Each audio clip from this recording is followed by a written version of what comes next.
easy to get caught up in this fast-paced lifestyle we have built for ourselves. But a little over a year ago, I had a near-death experience that pulled me out of the material, human-centered world that I had known. Suddenly, I found myself questioning everything in life. My values, opinions, and observations radically changed, and I began to discover what truly matters most in this world.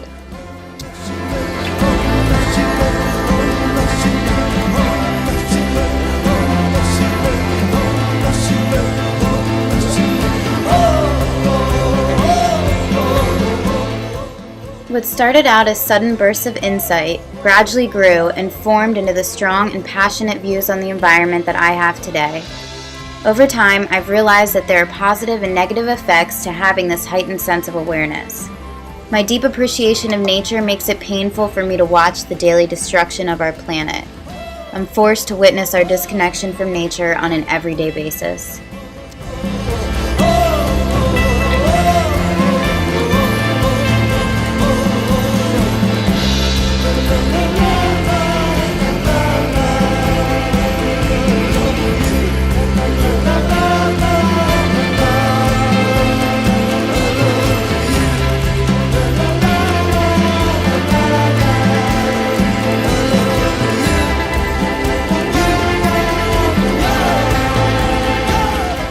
In Gottlieb's Forcing the Spring, I can see how the environmental problems of the 19th and early 20th centuries parallel the items of a contemporary environmental agenda.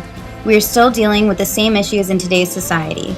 Air pollution, water contamination, deforestation, and degraded water supplies are among some of the largest problems now affecting the world.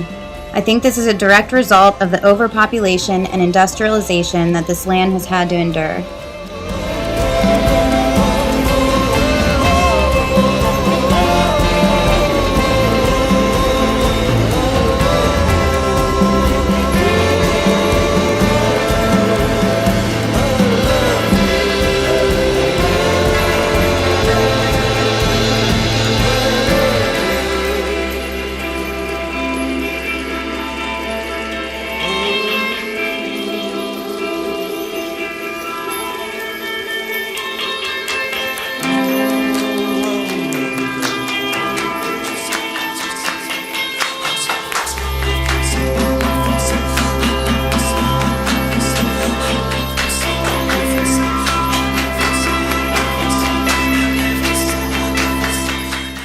As a psychology major, I find myself fascinated by the ways in which we relate to our environments. By learning about different cultures' views of the land, I'm able to see things from a much broader perspective. I've noticed that most conflict between groups of people throughout history is rooted in the fact that they have completely different views of the land. When one group sees the land as sacred and the other sees it as profit, conflict seems inevitable.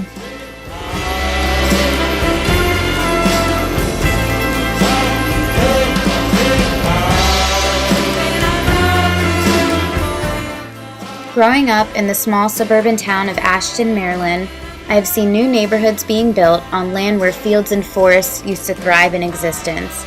These neighborhoods make up the 21st century landscape that I have been a lifelong resident of, the suburbs. Little boxes on the hillside, little boxes made of ticky-tacky, little boxes on the hillside, little boxes all the same. The community I live in looks just as it's portrayed in the reading Suburbia Nation, instantly identifiable with its uniform architectural styles and landscape designs. Just the same, and the people in the houses all went to the university where they were put in boxes, and they all came out the same. And there's doctors and lawyers and business executives, and they're all made out of ticky-tacky, and they all look just the same.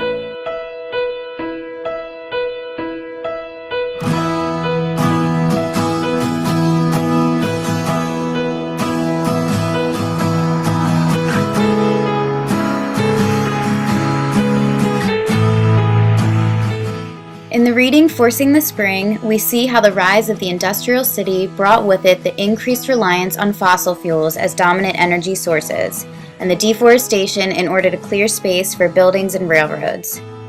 But there are many consequences that come with this change to the landscape, and sometimes I wish we could take back everything we've done to this land.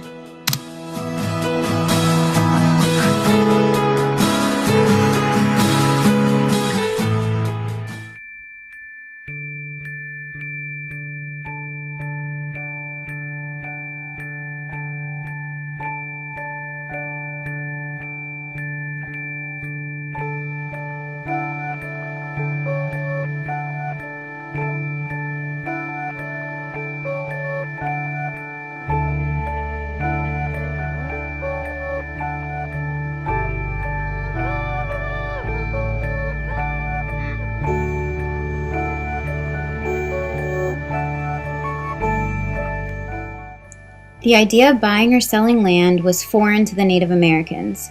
They never looked at the earth as something to own. Native Americans see the world as one interconnected whole in which each thing has a special purpose. From the trees in the ground to the clouds in the sky, it is all one. I think there are many ways in which we are meant to learn from nature. In An Unspoken Hunger, Terry Tempest Williams sees the land as a mentor. The slow wing beats of two great blue herons remind her that energy is being conserved everywhere. And just like Terry Tempest Williams, here I find myself being mentored by the land. As a flock of birds fly across the sky, I am reminded that the collective whole is far more powerful than the sum of its individual parts. We can learn from nature the power that a group of people can have when they're headed in the same direction and working together. Through communication and cooperation, I think we need to organize and move forward towards common goals for the future.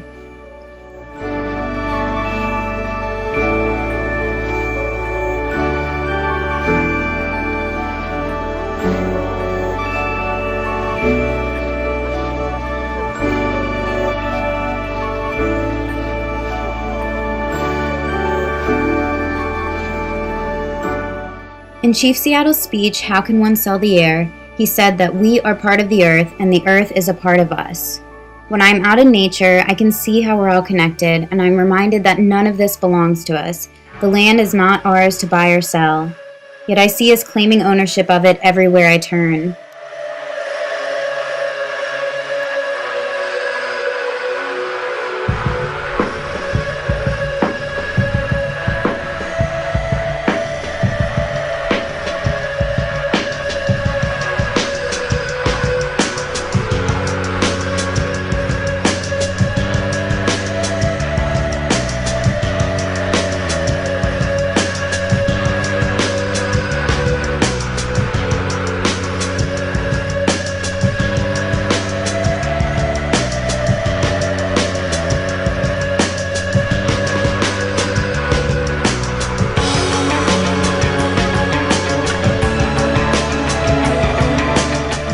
As I watch the people and cars move through the city of Baltimore, I wonder how lost we are in our daily lives, separate from nature.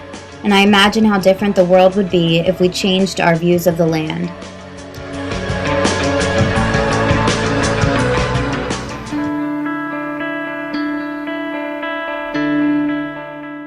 For the future that lies ahead, I think we need a revolution of consciousness, a change in thinking, or a shift in perspective.